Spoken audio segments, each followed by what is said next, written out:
atraco que cambió la policía de Estados Unidos para siempre. Vamos a ver este videíto. La mañana del 28 de febrero de 1997, una flota de helicópteros de noticias se apresuró hacia un banco en un vecindario tranquilo del norte de Los Ángeles. Apuntaron sus cámaras al estacionamiento, transmitiendo en vivo a millones de personas.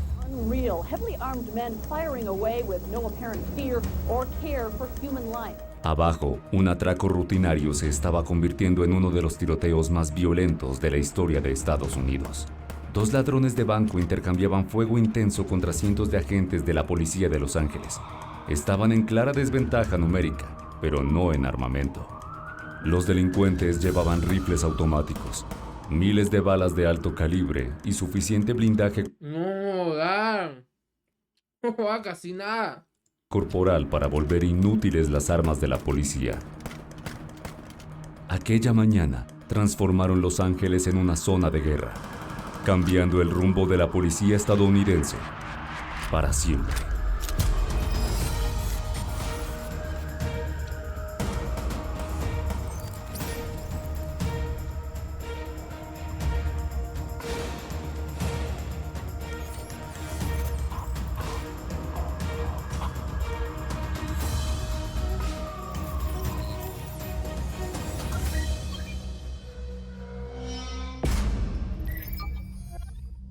Larry Phillips Jr. venía de una larga familia de criminales.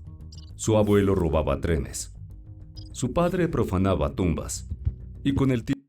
¿Cómo? ¿Cómo? El papá profanaba tumbas y el abuelo robaba trenes. Larry Phillips Jr. venía de una Casi nada, pues. larga familia de criminales. Su abuelo robaba trenes. Su padre profanaba tumbas. Y con el tiempo, Larry se convertiría en uno de los ladrones de bancos más infames de la historia de Estados Unidos. Pero su carrera criminal no empezó con grandes atracos. En 1984, tras dejar la secundaria, comenzó a entrenar como fisicoculturista en el Gold's Gym de Pasadena. Pronto se dio cuenta de que no tenía la genética para competir al más alto nivel, así que buscó otro camino.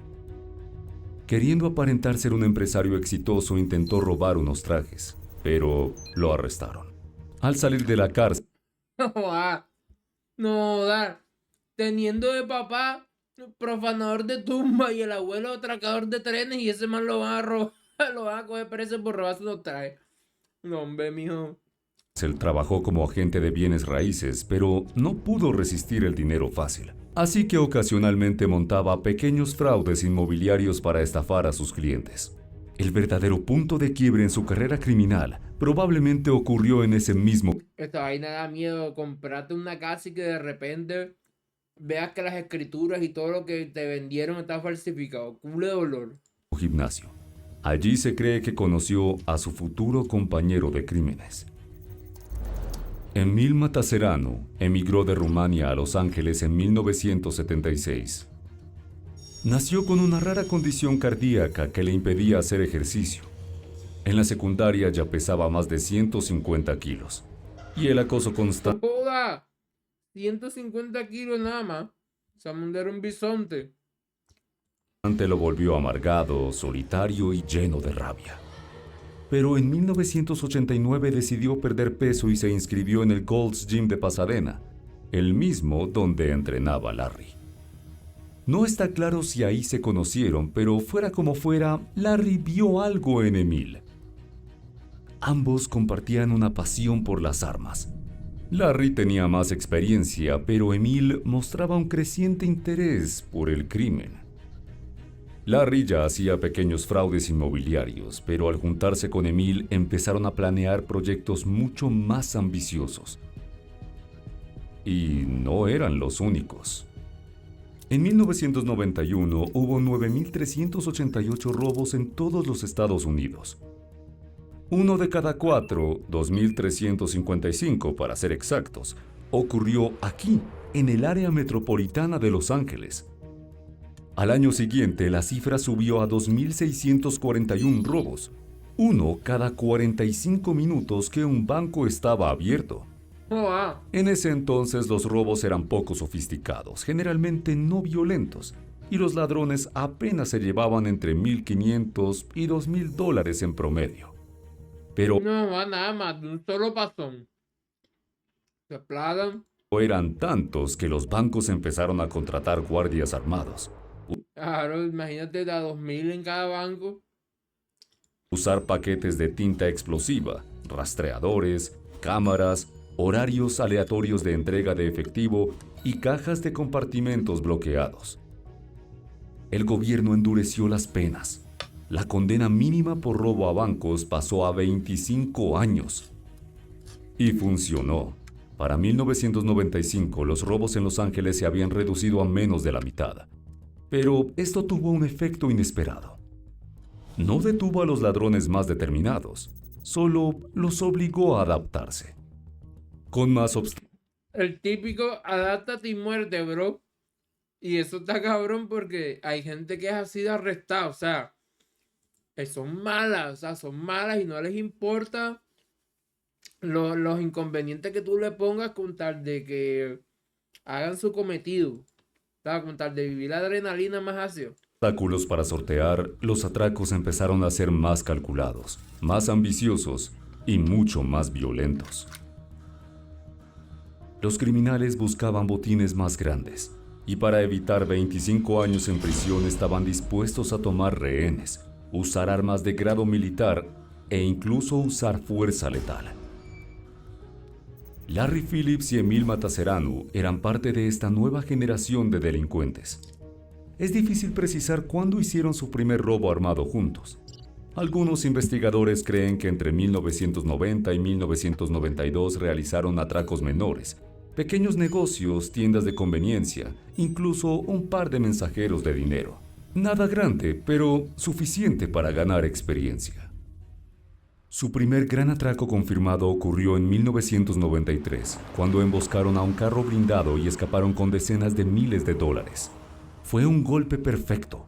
Les demostró que podían intentar algo mucho más grande. O sea, básicamente empezaron con los atracos de los camiones de la bolsa de valores. Que aquí en Barranquilla hubo un caso de atraco donde se metieron en la mera empresa Prosegur de los camiones de valores. O sea, no que atracaron el carro.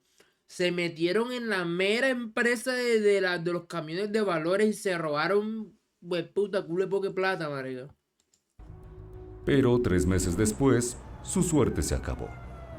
Un día, mientras conducían un auto rentado, Larry y Emil fueron detenidos por exceso de velocidad. Debía ser una parada rutinaria, pero Emil se puso nervioso y le dijo al oficial que el carro era de la mamá de Dennis. Dennis era el alias falso de Larry. Cuando el policía revisó las placas y no coincidían con la historia, los arrestó de inmediato.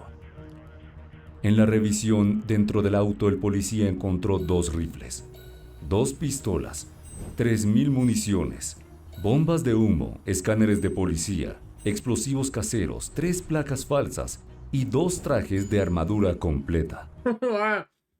Casi nada, loco. Casi nada. Un pequeño kick de aventura nada más. Un pequeño kickcito de aventura. No hacía falta ser un genio para saber en qué estaban metidos, así que recibieron una corta condena por conspiración para cometer robo.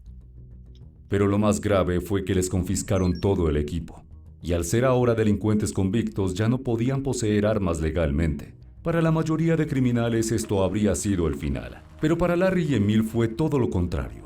Sus atracos solo se volvieron más grandes, más complejos y mucho más violentos. En 1995 cruzaron una nueva línea. Asesinaron a un guardia de seguridad para robar otro blindado. Es que así hacen aquí en Barranquilla, hermano. Los camiones de Prosegur les dan bala a los coles de los camiones. O sea, no es disque de que te los minimizan y los... No. Hasta ahora todos los casos que he visto de atracos a Prosegur, a todos le dan bala a los coles, marica. Pam, pam, pam, pam. Y ahí los cogen y pam, pam, se llevan las bolsas y chao. En 1996 ya habían perfeccionado el robo con estilo militar, asaltando 2 sucursales de Bank of America con un poder de fuego abrumador. Entraban y salían en minutos, llevándose cientos de miles de dólares. Ahora estaban listos para el mayor y, en última instancia, el más desastroso golpe de sus carreras. El épico juego de acción online War Thunder viene a machacar tus aburridos días entre semana. El legendario... Para 1997, Larry y Emil tenían su próximo objetivo, la sucursal del Bank of America en Laurel Canyon Boulevard, la más grande del norte de Hollywood. La ubicación era ideal. El banco daba justo a una autopista, con estacionamientos a ambos lados para varias opciones de fuga. Al oeste, un centro comercial concurrido, multitud de civiles, escudos humanos que harían dudar a la policía antes de abrir fuego. Y al este, un barrio residencial tranquilo con muchas calles para escapar. Se prepararon con más de 3,000 cartuchos y suficientes armas para suministrar a un pequeño ejército. 3 Norinco Type 56 completamente automáticos. AK chinas con cargadores tambor de 100 balas. Un Bushmaster XM15 Dissipator, variante del M16 adaptada para fuego totalmente automático. Un fusil de batalla HK-91, ideal para Literal se llevaron las armas del counter. largas distancias. Debajo de la ropa llevaban chalecos de Kevlar y placas de acero en pecho y espalda. Larry incluso improvisó protecciones de Kevlar para ingle, brazos y piernas. En comparación, el oficial promedio de la policía de Los Ángeles llevaba este uniforme. Un uniforme estándar con 3 cargadores de 15 balas para una Beretta M92 FS que dispara... Guau, que imagínate, o sea, los manes, míralo con lo que iban los manes. Venían con chaleco de placas, de acero, venían con ropa militar, o sea, los manes venían tipo SWAT, o sea, tipo Call of Duty, literal, o sea, los manes venían Call of Duty, y los manes de la policía venían como los típicos NPC del GTA. Los típicos NPC del GTA, marica. balas de 9 milímetros. Mira esa vaina. Papi, esto se ve que... Esto también mata ya, pero esto se ve que, papi, te dejan es el boquete. Balas de esa pistola no eran rival para un HK-91. Aún así, como último recurso, Larry y Emil también llevaron una pistola de estas. El plan era simple: entrar, someter a los civiles, forzar a la cajera a abrir la bóveda, llenar las bolsas con efectivo y salir antes de que llegara la policía. 8 minutos, entrar y salir. Lo harían un viernes por la mañana, cuando la bóveda estuviera reabastecida. Esperaban al menos llevarse unos $750,000. No era un golpe improvisado. Era el fruto de años de planificación, afinando cada detalle y contemplando todos los escenarios posibles. Pero cuando llegó el día, nada salió como lo habían previsto. Hace más de 40 años, Café Sello Rojo recorre el país con la ruta de la inspiración. Los kilómetros se vuelven historias, las tazas se convierten en... Cálmate. A las 9:16 de la mañana, Larry y Emil bajaron de un Chevrolet Celebrity blanco en el estacionamiento norte del Bank of America sobre Laurel Canyon Boulevard. Habían tomado fenobarbital, un medicamento usado para prevenir convulsiones, pero en su caso, para calmar los nervios. Habían planeado... Uy, zona culé viaje, cole. Los manes hasta se medicaban como en el Call of Duty cuando te inyecta la adrenalina, así. Ah, culé vaina, güey, puta marica. Ah, pero ya se escublé el level, hermano. Estos manes estaban adelantados, como quien dice, entre muchas comillas. Ah, culé vaina ácida. el atraco con todo detalle, incluso cosiendo esferas de reloj en su equipo para cronometrar el golpe. En teoría, entrar y salir les tomaría apenas 8 minutos. Pero justo al llegar a la puerta principal, Larry vio pasar una patrulla sobre Laurel Canyon. No sabía si lo habían visto, así que siguió adelante con el plan. Tenemos Tenemos un 211 en progreso en Bank of America, Lauderdale Canyon. 2 sospechosos armados, equipo táctico completo. Mientras la policía Los tenían era marcado. se dirigía al lugar, Larry agarró a un hombre que usaba un cajero, lo tiró al piso y disparó al techo. Al mismo tiempo, Emil voló la cerradura de la puerta de seguridad de los cajeros y empujó al subgerente hacia la bóveda. Pero ahí apareció el primer obstáculo. En lugar de una gran bóveda central había decenas de casilleros individuales, cada uno con su propia llave. Para colmo, la entrega de dinero que ellos juraban que era cada viernes por la mañana se había vuelto aleatoria como medida de seguridad. El golpe sería más lento y mucho menos rentable. Joder. 3 minutos después, Larry dejó a Emil en la bóveda y salió a revisar el exterior. Si esos policías lo habían visto entrar, podía estar en problemas. Miró al sur y allí estaban, esperando en el Mira, papi, los tenían era marcados. centro comercial Los tenían marcados y alineados. frente al banco. La policía ya estaba lista y esto se iba a poner feo. 8 minutos después, Emil logró llenar su bolsa con $303,305 y, sin saberlo, también con 3 cartuchos de tinta explosiva. Afuera, más de 20 Eso no iban a servir, o sea, los billetes se iban a dañar. agentes ya cubrían las entradas del norte y del oeste. Larry volvió a salir, levantó su AK-47 y abrió fuego. Can, can, can, can, can, can, can, De can. pronto, una balacera brutal estalló en plena avenida. Los policías se resguardaron e intentaron devolver el fuego. En ocasiones incluso alcanzaron a impactar a Larry directamente. Pero desde más de 60 metros de distancia, sus balas de 9 milímetros eran prácticamente inútiles. Mientras tanto, su AK podía atravesar autos e incluso algunas paredes. Papi, le estaba dando era con el verdadero poder, ¿oíste? Esos manes también eran la verga para ese tiempo, tener esa mentalidad así, man. Durante 4 minutos seguidos, Larry descargó cientos de tiros al descubierto. Luego Emil salió a unirse a él. Entre ambos hirieron a varios agentes y civiles, pero tarde o temprano tendrían que escapar. Los analistas de datos Las están en todos balas, lados. las balas no ¿Ves? son para Piensa en siempre, pa. Netflix, cuando te recomienda la película. Primero Larry corrió hacia el estacionamiento mientras Emil lo cubría. Luego Emil hizo lo mismo. Sin embargo, apenas unos momentos después de que Emil saliera del banco, los 3 cartuchos de tinta escondidos dentro de su bolso explotaron. Y justo cuando estaba por llegar al estacionamiento, un oficial logró rozarlo con una bala apenas por encima del ojo. Un helicóptero de noticias captó el instante en el que Emil se tocó la herida y dejó una marca de sangre sobre el capó de un auto. Cuando le contó lo de las tintas a Larry, él supuso que todo el dinero estaba arruinado y en una decisión instantánea abandonó la bolsa. En realidad, como los fajos seguían envueltos en plástico, la mayor parte estaba intacta, pero ya no importaba. El atraco había terminado. Ahora se trataba de sobrevivir. No está claro por qué no intentaron huir en coche. Tal vez pensaron que las salidas estaban bloqueadas o tal vez Mira. simplemente eligieron luchar hasta el final. Mira, que esos coles estaban armados hasta los dientes, compadre. Y mira el equipo SWAT que tenían, cole. Wow. Lo cierto es que durante los 20 minutos siguientes, mientras Emil se reponía de su herida, Larry combatió solo contra cientos de policías.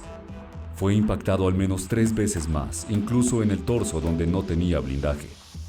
Y sin embargo siguió disparando.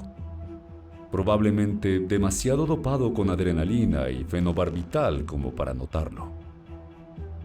Cuando se le acabaron las balas AK, corrió a su coche, tomó el HK-91 y siguió disparando. Culé ácido. Cuando estaba cerca de Emil, Larry intentó decirle algo, pero fue interrumpido por un disparo directo en el brazo izquierdo. Frustrado, Larry comenzó a dispararle a un helicóptero de noticias que lo grababa desde lejos, pero por suerte falló todos los tiros. La herida lo había dejado incapaz de sostener bien su rifle. Ahora tenía que apoyarlo sobre su antebrazo, lo que arruinaba completamente su puntería. Pero la policía también estaba armado. Lo único que no tenía la protección de ellos, pero la policía también estaba armado. La situación ya era grave, pero para empeorarla aún más, su coche ahora tenía 2 llantas ponchadas por todos los disparos.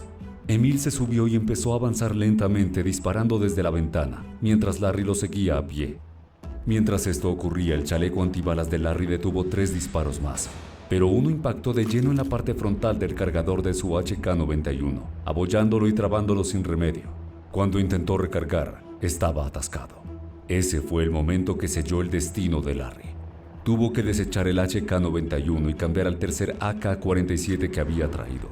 Pero como estaba modificado ilegalmente, esta arma fallaba tras pocos disparos. Para arreglarla, Larry tenía que quitar y volver a insertar el cargador una y otra vez. Mientras tanto, Emil estaba ya desesperado por escapar. Abrió la puerta del pasajero para que Larry subiera, pero por alguna razón él se negó. Larry azotó la puerta y siguió usando el coche como escudo mientras Emil conducía lentamente a su lado. Llegaron a la salida del estacionamiento y entraron en el barrio residencial al este del banco. Allí había un coche patrulla abandonado y un tráiler, detrás de los cuales Larry se cubrió. Emil permaneció en la carretera avanzando despacio, esperando que Larry subiera en cualquier momento, pero él se había movido al otro lado del camión.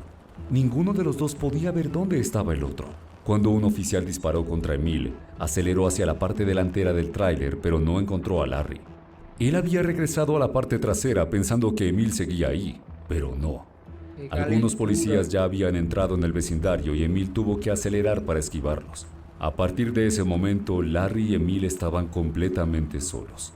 Larry quedó atrapado entre el tráiler, una cerca de madera y 2 grupos de policías armados solo con un AK-47 defectuoso y una Beretta M92 FS en su hombro izquierdo. No, lo dejó metido, pero es que qué más iba a inventar, cole, el otro no quiso subirse.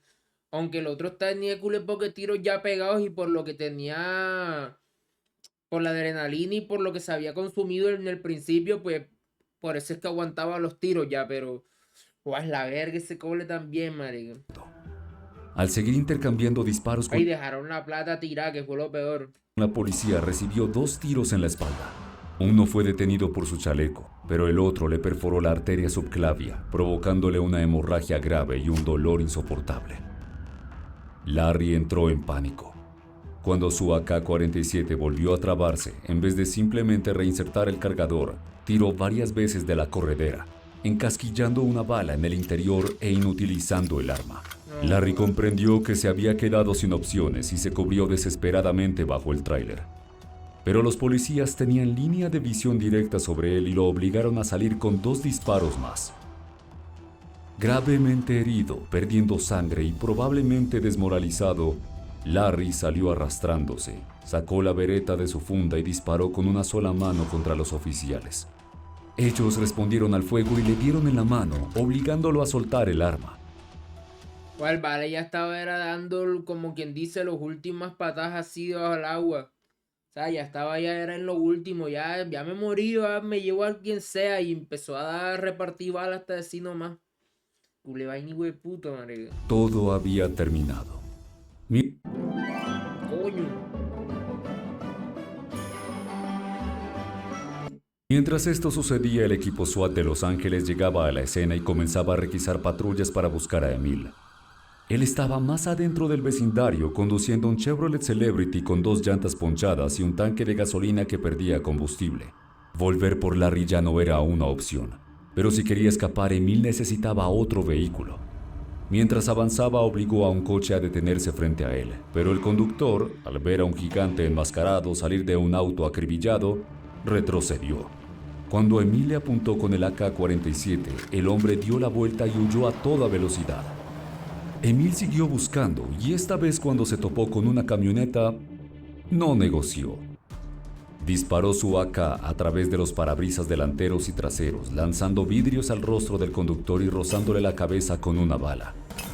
Afortunadamente el conductor... No, imagínate, o sea, alguien que es inocente, que va pasando por ahí, que te des con esa situación y que joa, el man con tal de sobrevivir, no importa llevarse a quien sea, marica. Reaccionó rápido y abandonó la camioneta en medio de la calle dejando la puerta abierta. Emil estacionó su Chevy al lado, lanzó su equipo al cajón y se subió al asiento del conductor. Pero cuando intentó encender el motor, no pudo. El conductor había sacado las llaves. Entonces se agachó y trató de encenderlo a la fuerza. Mientras lo hacía, un equipo SWAT lo detectó y se estacionó justo al lado. Emil saltó del vehículo apenas a tiempo, segundos antes de que las balas destrozaran el asiento del conductor. Se cubrió detrás del Chevy y comenzó a rociar a los SWAT con ráfagas. Cuando ellos encontraban la oportunidad de disparar, su chaleco lo mantenía a salvo. Esto continuó por 2 minutos y medio, pero finalmente Emil se quedó sin municiones en el AK. Tuvo que tomarse unos segundos para agarrar su XM-15 Dissipator de la caja de la camioneta. Eso le dio al SWAT un respiro, y uno de los oficiales notó un hueco entre las llantas de los 3 vehículos. Tenía un ángulo directo hacia las piernas de Emil que no estaban protegidas. Cuando Emil volvió a disparar, el oficial se tiró al suelo y apuntó con precisión, dándole en la pantorrilla. Luego otro disparo y otro más. Emil recibió varios impactos directos en las piernas, pero seguía disparando. Incluso se tiró al suelo. Pero culé magia, marica, tanto el de la policía por darle en la pantorrilla y el cole ese que aún así con 4 manes está dando bala y no se cansa, marica. Comenzó a disparar también. Pero ese fue su error final, porque inmediatamente una bala le dio en el brazo y soltó su XM-15. Ya desarmado, Emil levantó las manos y se rindió. Durante unos segundos los SWAT seguían cubiertos y no vieron su rendición, así que continuaron disparando, alcanzando sus piernas varias veces más. Finalmente dejaron de disparar y lo pusieron boca abajo. Preocupados de que pudiera tener una bomba u otra arma, un oficial le presionó el fusil en la nuca para inmovilizarlo. El cañón estaba tan caliente de tantos disparos que le quemó la piel. Larry estaba muerto y Emil finalmente esposado.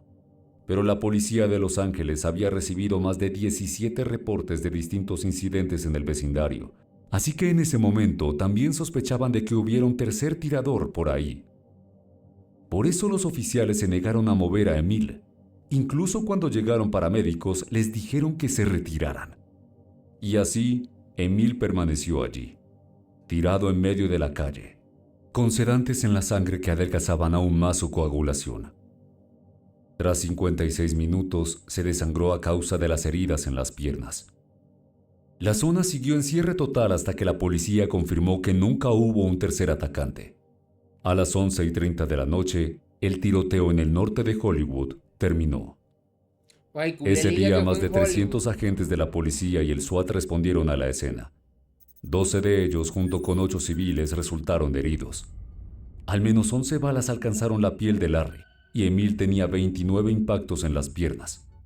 Además de uno... Ya te puedes imaginar el sedante y la adrenalina que esa gente tenía para aguantar tanto tiro, cole.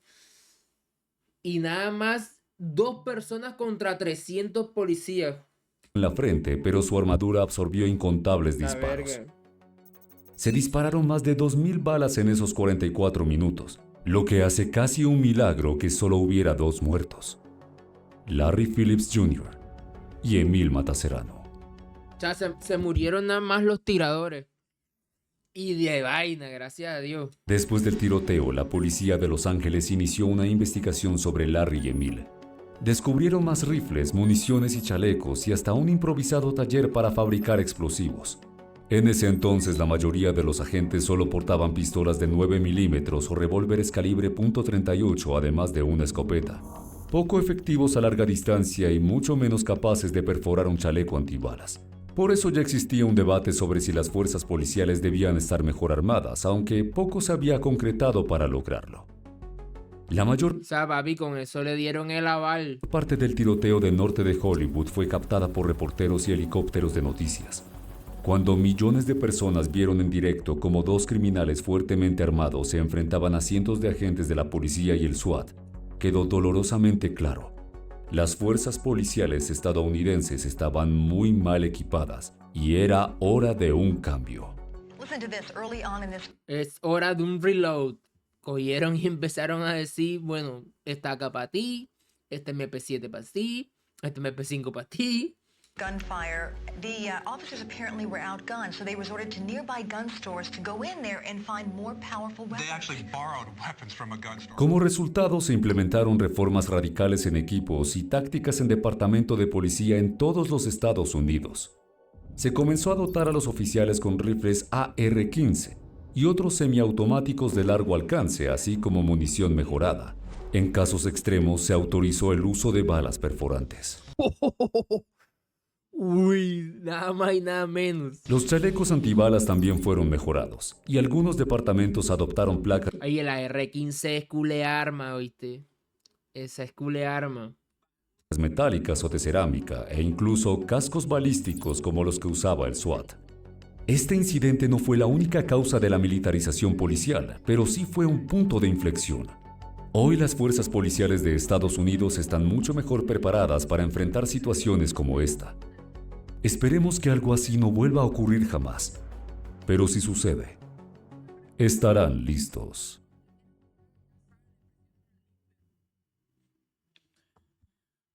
Te cuento, hermano, que está cabrón todas esas vainas, marica. O sea, a mí honestamente me impresiona cómo dos personas hicieron cule mierdero e hicieron que cambiara todo un sistema, pero qué lástima, ¿verdad? Que sea por la maldad. O sea, qué lástima que en vez que... A ver, porque no tengo las palabras, pero qué lástima que no, en vez de dejar de usar las armas porque la gente hace el bien, lo que hacen es poner más armas porque están claros que la gente está más loca. Sí me doy a entender, o sea, está cabrón, hermano, está cabrón que en vez de que se haga la paz y la buena fe, pues estamos o sea, en un mundo donde la maldad es lo que prevalece y hay que cuidarse de lo malo. O sea, culé hijo de puta.